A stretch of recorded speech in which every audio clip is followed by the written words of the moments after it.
धन्यवाद। आप अपना नाम बताएं। दीपक कुमार सिंह। गांव में बिजनेस कितने साल से कर रहे हैं आप?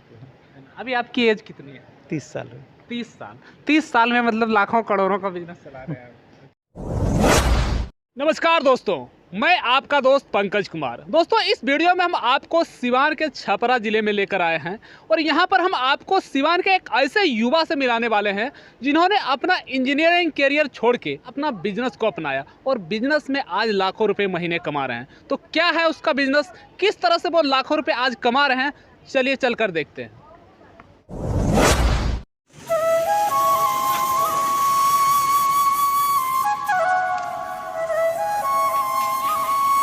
ये हमारे पीछे जो बैकग्राउंड देख रहे हैं, ये एक फॉर्म है। चारों तरफ बिजनेस किया जाता है। यहाँ पर जो बिजनेस होता है वो आटे का और तेल का। तो चारों तरफ जो दूर दूर तक फैला हुआ कई सारे मकान आपको दिख जाएंगे। इसमें किस तरह का बिजनेस होता है, कौन कौन से बिजनेस किए जाते हैं, वो सब कुछ देखेंगे, समझेंगे कि आज के टाइम में जो लोग रोजगार के लिए जॉब से परेशान हैं, जॉब करना चाहते हैं हर हाल में, और उससे टाइम में एक युवा छोड़ करके किस तरह से अपने बिजनेस करियर को अपनाया और आज लाखों रुपए कमा रहे हैं करोड़ों के प्रोजेक्ट के साथ। अब हमारे सामने जो शख्स बैठे हुए हैं वो कोई आम इंसान नहीं है। इन्होंने जॉब को छोड़ करके बिजनेस को अपनाया। तो इनसे जानेंगे बिजनेस का वो तरीका जो आज के युवाओं को सीखना ज़रूरी है कि क्यों इन्होंने इंजीनियरिंग किया, जैसा हमें पता चला इनसे बातचीत करके, और इनसे भी आगे हम बात करेंगे। तो सर, स्वागत है आपका हमारे चैनल पर। बहुत बहुत धन्यवाद। आपका नाम क्या हुआ सर? दीपक भारतीय। अच्छा सर, आप ये बताएं कि आप बिजनेस प्रोफेशन में कैसे आए, शुरुआत से थोड़ा सा अपने बारे में चर्चा करें, क्योंकि आज के टाइम में जॉब का बहुत मारामारी है और जॉब और बिजनेस का जो सर्कल होता है या बीच का जो गैप है बहुत ज़्यादा है। लोग जॉब को ज़्यादा इज्जत के नज़रिए से देखते हैं। तो आप बिजनेस लाइन में कैसे उसे शुरुआत का माइंडसेट बताएं, स्टूडेंट लाइफ का। आपने सही कहा, समाज की अवधारणा तो जॉब ही है, लेकिन अपना अलग अवधारणा है। अच्छा। हमने जॉब और बिजनेस को दोनों को देखा। बिजनेस में बहुत सारे स्कोप हैं, आप अपने साथ साथ कई अन्य को भी लाभान्वित कर सकते हैं। बहुत सारे हम ये चीज़ आपसे जानना चाह रहे हैं कि देखिए, एज ए बिजनेस चलाना, आज के टाइम में बिजनेस चलाना, बिजनेस केवल शुरुआत कर देने से बात नहीं बनती है, उसको कंटिन्यू चलाते रहना, प्लस प्रोग्रेस लेवल तक ले जाना, और प्लस फिर कंपटीशन भी फेस करना। तो आज तो पीढ़ियों से आपकी बिजनेस नहीं चल रही है। ये बिजनेस आपने स्टेबल किया या आपके पूर्वजों ने ही स्टेबल कर रखा था? नहीं, पिताजी हमारे शुरू से व्यवसाय करते आए हैं। व्यवसाय करते आ रहे हैं। पिताजी हमारे शुरू से व्यवसाय करते हैं। वही हम आपको बता रहे थे कि हाजीपुर में जो सीपेट अवस्थित है, वो सीपेट इंडस्ट्रियल एरिया में ही अवस्थित है। अच्छा। तो वहाँ पढ़ाई के दौरान बहुत सारे उद्योग अगल बगल में थे, तो देख के ललक लगी कि हम भी एक उद्योगपति होते। अच्छा। तो हमारे पिताजी की पहले ईंट भट्टे की व्यवसाय थी, उसके पहले कोयले का व्यवसाय था, उसके बाद हार्डवेयर का व्यवसाय था। उसके बाद वो मुखिया हो गए, तो व्यवसाय से बीच में थोड़ी सी दूरी बना ली उन्होंने।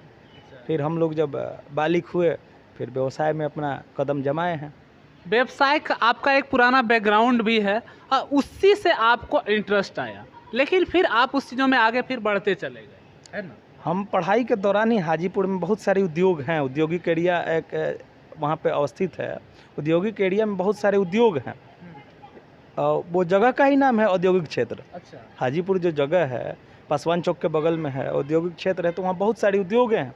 तो हम देख के अपना शुरू से ही विचार किए थे कि शुरू में थोड़ा सा अनुभव लेके अपना रोजगार लगाया जाएगा, और उसके बाद सबसे पहले हम हाजीपुर में ही रोजगार लगाए थे।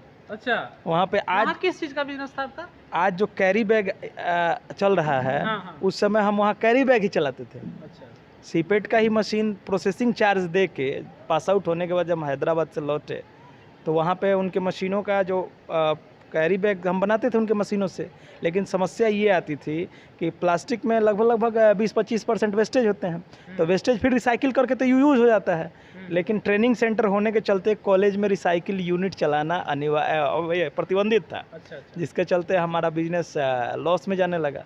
फिर हमको वहाँ से बिजनेस बंद करना पड़ा, और तब तक हम लोग आके यहाँ बिजनेस शुरू कर लिए। गांव में बिजनेस कितने साल से कर रहे हैं आप? गांव में बिजनेस का लगभग 10 साल होने जा रहा है। 10 साल से आप गांव में कर रहे हैं। गांव में आपके पास जो बिजनेस है वो सबसे पहले कौन सा बिजनेस आप हमारा सबसे पहले राइस मिल का बिजनेस शुरू हुआ था। सबसे पहले राइस? हाँ, राइस मिल के बाद हम लोगों ने 2 साल के बाद फ्लोर मिल का काम शुरू किया। उसके बाद फिर तेल मिल लगाया, मसाला मिल लगाया।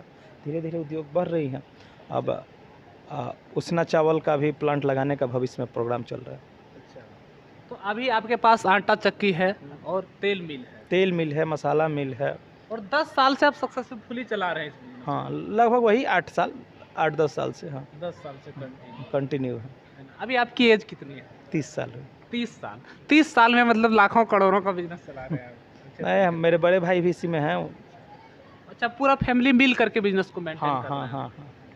तो हम आपसे ये सवाल जानना चाहेंगे जवाब कि आज के टाइम में जो युवा हैं छोटे छोटे जॉब के लिए 15,000 के सरकारी जॉब के लिए मतलब कि सरकार से फाइट कर रहे हैं, अपने आप को कंफ्यूज हैं, तो उन्हें छोटे स्तर पर किस तरह से शुरू करके आगे बढ़ना चाहिए? आप अपना अनुभव शेयर करें। देखिए, युवाओं के पास जो सवाल आपने उठाया है, युवाओं के पास मजबूरी है। सामाजिक जो अवधारणा बन गई है कि जॉब जो करेगा वही समाज में प्रतिष्ठित कहलाएगा, जिनके चलते उनका मजबूरी हो गया है कि वो सरकारी जॉब का पहले चयन करें, असफल होने के बाद प्राइवेट जॉब में जाएं। अच्छा, व्यवसाय में उस तरह की प्रतिष्ठा नहीं मिलती है समाज में। जैसे कि कितना भी बड़ा व्यवसाय करें आप, जो प्राइवेट नौकरी करने वाला घर जब लौटेगा बाहर से तो समाज में उसका इज्जत होगी कि बाहर में नौकरी करता है। दिल्ली में आपका एक कमरा का फ्लैट हो तो कहा जाता है कि दिल्ली में इसका घर है, लेकिन आपका भले 5 बीघा में यहाँ घर हो, कहा जाता है कि इसको कुछ नहीं है। सामाजिक अवधारणा को बदलना बहुत ही आवश्यक है, बहुत ज़रूरी है। और आज के टाइम में एक चीज़ और हमें लगता है मैटर करता है कि लोगों में एक डर है इज्जत का भी। हाँ, हाँ, है ना, कि हमारा जॉब होगा ज़्यादा इज्जत, चाहे वो जॉब कुछ भी हो। देखिए, हम बता रहे हैं आपको, होता क्या है कि जैसे आज आप भी समझ रहे हैं इस महंगाई के दौर में, और महंगाई तो एकदम जाहिर सी बात है कि जब दुनिया आगे जाएगी तो महंगाई बढ़ेगी ही। और हमारे हिसाब से महंगाई कुछ नहीं है। महंगाई इसलिए नहीं है कि मेहनत करने वाले के लिए महंगाई तो कुछ है ही नहीं। आप जब फ़ोन का यूज़ करेंगे, आप जब गाड़ी का यूज़ करेंगे, आप आधुनिक सुविधाओं का यूज़ करेंगे तो खर्चे तो आपके बढ़ेंगे। अच्छा, और इस खर्चे को बढ़ा के आप कमाने का व्यवस्था कीजिए, आपको महंगाई नहीं दिखेगी। कहने का मतलब अब महंगाई कुछ आप नहीं, बता रहे आपकी हैं। इनकम नहीं बढ़ रही है इसीलिए आपको महंगाई आप लग रहा है। बढ़ाना नहीं चाह रहे हैं। हाँ, जो मेहनत करने वाला व्यक्ति है, आज यहाँ दिहाड़ी मजदूर हमारे गांव में 1-1 हज़ार रुपया रोज कमाता है। अभी आपके इस फैक्ट्री में कितने लोग काम कर रहे हैं? कितने लोगों को आपने रोजगार दे रखा है? लगभग 25 लोग हैं। 25 लोग, है ना। एक लोगों की कितनी सैलरी हो जाती है? सबका अलग अलग है। सबका अलग अलग। एवरेज 5 से 10 हज़ार तो मिलता ही होगा। 5,000 का जुग कहाँ रहा? अच्छा, मिनिमम 10,000। 10,000। अच्छा, और उसके रैंक के हिसाब से लोगों को और भी ज़्यादा होगा salary, है ना? उसमें जो टेक्निकल है उसका ज़्यादा है। टेक्निकल है ज़्यादा है ना। तो अभी 25 लोगों को आपने रोजगार दे रखा है बिल्कुल गांव में, और इतना दिनों से। हमें एक सवाल और जाननी है आपसे कि देखिए, जॉब का जो गैप है और बिजनेस का, तो कहीं न कहीं जॉब में लोगों को स्टेबिलिटी दिखता है कि जॉब है तो भैया हमारा चलता रहेगा। और खास करके एक चीज़ें और बहुत काम की है कि शादियाँ का चक्कर भी बहुत बड़ा है। खास करके जो युवा हैं उसे लगता है कि जॉब में हम रहेंगे तो हमें ज़्यादा दहेज मिलेगा, हमें ज़्यादा वैल्यू मिलेगा। और लड़की के माता पिता भी अगर शादी करना चाहते हैं जॉब वाले लड़के से इसलिए करना चाहते हैं कि जॉब है तो हमारा बेटी को खाना मिलते रहेगा। तो कहीं ना कहीं जॉब का माइंडसेट जो है वो स्टेबिलिटी को लेकर है। तो बिजनेस में अपने आप को स्टेबल कैसे किया जा सकता है, इसके बारे में थोड़ा बहुत। जब तक आप अपनी मानसिकता को नहीं बदलेंगे, जब तक आप ये सोचेंगे नहीं कि बिजनेस जो है हमारा है तो हमारा है। अगर हम 8 घंटे काम करते हैं तो अपने लिए करते हैं, 24 घंटा करते हैं तो अपने लिए करते हैं। जॉब में क्या 8 घंटा से 12 घंटा करेंगे, आपको 4 घंटा ओवर टाइम देगा, फिर वो उसी का है सब कुछ, आपका कुछ नहीं है। एक माचिस का दुकान आपका अपना है तो अपना है। आपका मुकेश पांडे डीएम का आप नाम सुने, बक्सर के तत्कालीन डीएम, हमको ट्रेन से कट के मरना पड़ा इसी अवधारणा के चलते। जो आप शादी का बात किए, दरियापुर के रहने वाले थे, बड़े बिहार के सबसे बड़े घराने आज के व्यवसायी हैं, ऑटोमोटिव का उनका बिजनेस है, बहुत बड़ा बिजनेस है। बेटी का शादी कर दिए डीएम देख के। अच्छा अच्छा। डीएम साहब बहुत छोटे घर के शिक्षक के पुत्र थे, और शादी हो गई, बड़ी घर की बेटी आई, निकल गई, डीएम साहब को ट्रेन से कट के मरना पड़ा। वाह, ये चीज़ें देखने को मिल जाता है कभी। और कहने का मतलब है कि व्यवसायी की जो वाइफ होगी उसको समझ में आएगा कि हमारा हस्बैंड अगर जितना देर घर पे रहेगा उसको अपने काम से समय काटना पड़ेगा, कटौती करना पड़ेगा। हाँ लेकिन एक जॉब होल्डर को क्या है, एक दिन छुट्टी मारेगा तो हो सकता है उसको CL मिल जाए, EL मिल जाए, नुकसान कंपनी का होगा, हाँ जॉब वर्कर का नहीं होगा। लेकिन यहाँ जो भी है बिजनेसमैन का नुकसान होगा। इसलिए आप जान लीजिए कि बिजनेस हमेशा जॉब से कभी भी आगे रहेगा। और समाज को अपनी अवधारणा एकदम सी बदलनी होगी कि हर जगह, अच्छी बात है जॉब बेहतर हो सकता है लेकिन बिजनेस खराब भी नहीं। और दूसरी बात है, हमें एक लगता है कि अगर बिजनेस में अगर आप जॉब लाख रुपए महीने कमा रहे हैं तो आप खुद का केवल कर रहे हैं, लेकिन आप बिजनेस से लाख रुपए महीना कमा रहे हैं तो खुद के लिए भी कर रहे हैं, लोगों को रोजगार भी दे रहे हैं। बिजनेस में आप अकेले कमा ही नहीं सकते हैं, कमा ही नहीं सकते, किसी न किसी का सहयोग चाहिए तभी आप कमा सकते हैं। नहीं कमा सकते। चलिए अब थोड़ा सा आप बिजनेस को देखा जाए।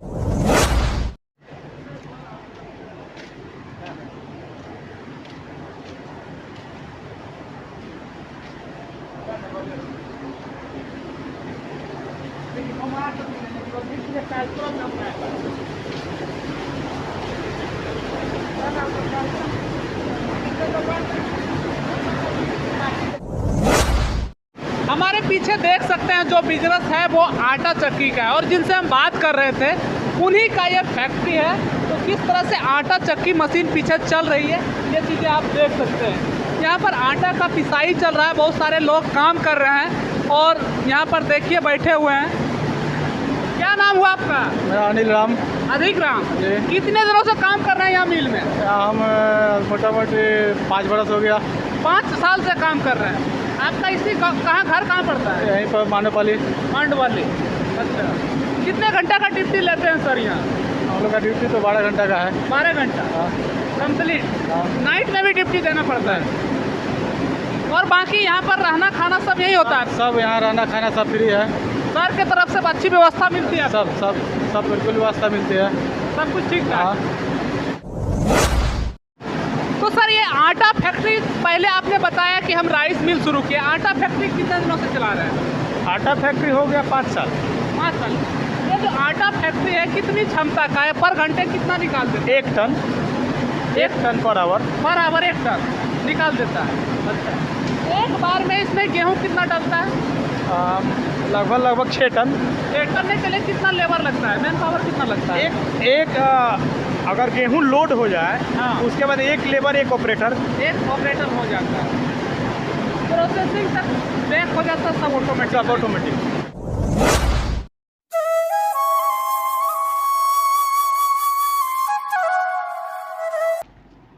हमारे पीछे जो आप देख रहे हैं ये भी एक फैक्ट्री है जो कि आयल का है, तो ये भी सर का ही है। ये भी देखते हैं कि ये इन्होंने क्या क्या व्यवस्था कर रखा है इसमें कस्टमर सर्विस देने के लिए। यहाँ पर एक तो तेल का मिल रहा है, बिल्कुल दिखाई पड़ रहा है कि ये तेल का है। और वो क्या चीज़ है? फिल्टर है। यहाँ से तेल आता है कंपनी में, यहाँ पे ड्रम लगा रहता है अच्छा अच्छा। और यहाँ से फिर पंप के द्वारा इसमें फिल्टर होता है, फिल्टर होकर तेल पैक करता है। ये भी ऑटोमेटिक सिस्टम है। और इधर लग रहा है कि मसाले का फैक्ट्री है। ग्राइंडर मशीन है। ग्राइंडर मशीन मतलब? मसाला ग्राइंड होता है, चक्की में मसाला जब पिसता है ना तो वो जल जाता है। अच्छा, तो उसका टेस्ट का मतलब है ये मसाला को तोड़ता है ब्लेड के माध्यम से। अच्छा, ये ग्राइंडिंग होता है, जैसे मिक्सर में ग्राइंडर होता है हाँ। वैसे इसमें ग्राइंडर है, ब्लेड के माध्यम से तोड़ता है। तो इसलिए इसका टेस्ट सही होता है। टेस्ट सही होता है, इरावादार होता है, चिकना नहीं होता है। अच्छा, जैसे पहले कूटा मसाला आता था, मतलब बिल्कुल घरेलू स्वाद आता है इस घरेलू मसाले स्वाद में। और बहुत जगह चक्कियों पर चक्की भी आपकी ये सब बेसन वगैरह के लिए है। अच्छा, बेसन के लिए लगा रखे बेसन के लिए हैं। है। और मसाले और के लिए इस मशीन में दाल भी बहुत बेहतरीन तरीके से निकल जाता है। पर घंटे कितने कैपेसिटी है उसकी? दाल के लिए हाँ, 6 क्विंटल। 6 कुंटल पर घंटे। और इस मशीन के बारे में तो सबको पता ही है कि ये मशीन तो लगभग सब जगह मिल जाती है। तो देख लिया आपने किस तरह से बिजनेस के बारे में बता दिया, सब कुछ सर ने भी बता दिया कि किस तरह से अपनी बिजनेस को स्टेबल करें, क्या करें क्या ना किया। मैंने इनका सारा बिजनेस आपको इस वीडियो में दिखा दिया। तो हमारे साथ बने रहने के लिए आप सभी का बहुत बहुत धन्यवाद। और आप नए हैं तो हमारे साथ जुड़े रहने के लिए चैनल को सब्सक्राइब करें और वीडियो को लाइक करना ना भूलें। तो मिलते हैं किसी और वीडियो में, तब तक के लिए धन्यवाद।